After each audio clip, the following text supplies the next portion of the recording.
So for now we assume no relation, and what we ask for is the work done by that field of forces on the particle. So find the work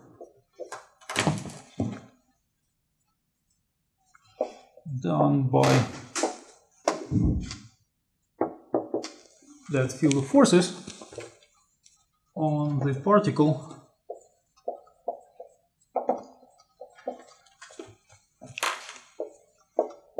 during some time, right? And we fix the period of time during the time t that is between a and b.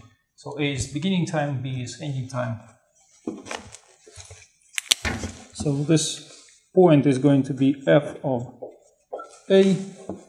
This ending point is going to be f of b. And why is it that we're asking that question? Why is it interesting at all? Why is it useful? What would be the best use of something like this?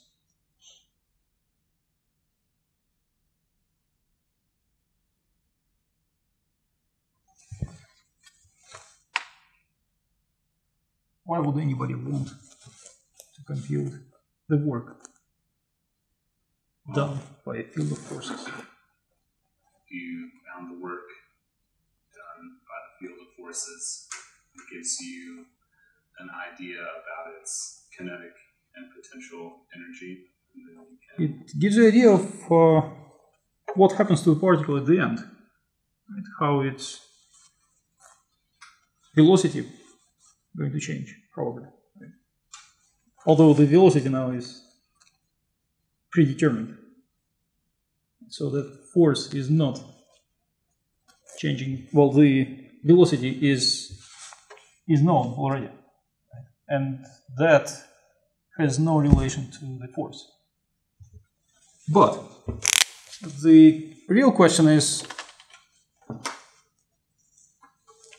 in this possibility of a motion of a particle making simple path like this, closed path. And then imagine that I start at this point and I move the particle along this path. And everything happens in some field of forces. And let's suppose it's gravity force of the sun, or of the sun and the earth together. And what happens is that in that field of forces, and who knows how those forces look like, but if in that field of forces I move the particle along this path and I get positive work,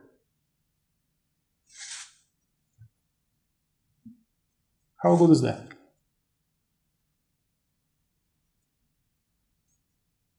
Is that good? No? Violates. It violates. Violates laws. Laws. I mean, we are not talking about laws yet, right? But imagine, I got something like this. So, is that good? Before it violates laws. Why is it not good?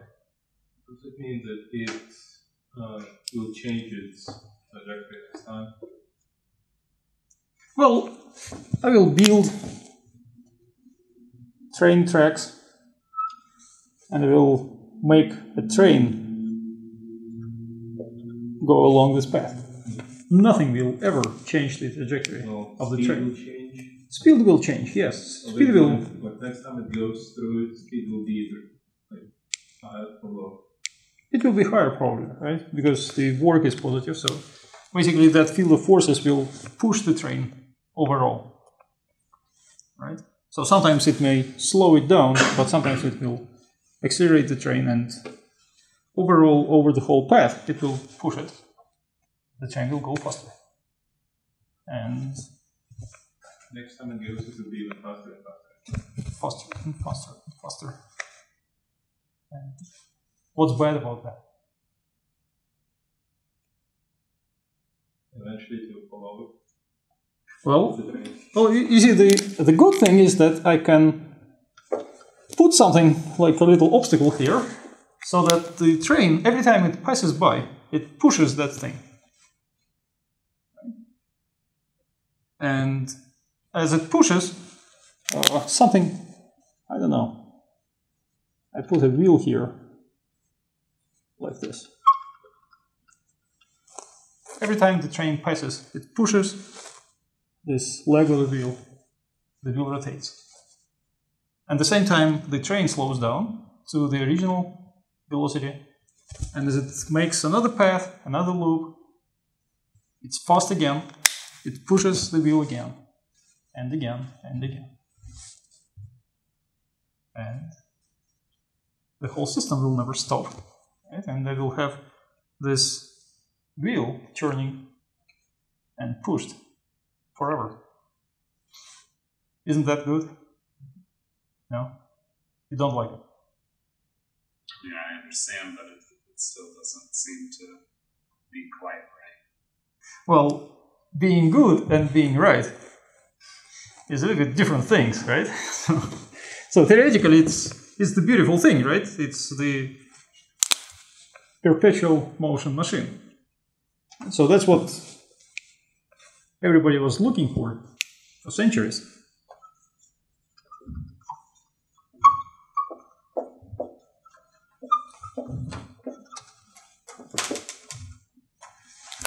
Well, something that doesn't require any energy and makes some work. Well, to be realistic,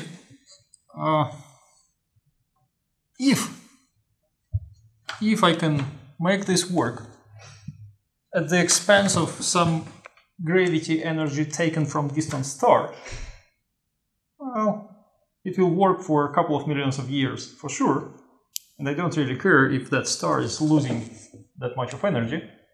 So, even though the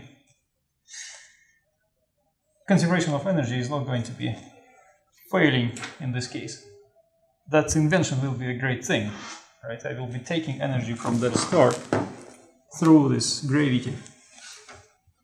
So it's not the perfect perpetual motion machine that takes energy from nowhere, right? It basically generates energy for you. But still, taking energy from something very, very distant would be a great discovery. Right? So what you're really interested in is, mathematically speaking, a closed path so that the work done by a field of forces along that path is positive. Because otherwise, you assume it's zero. Well, it's negative. If it is negative, you just run the train backward.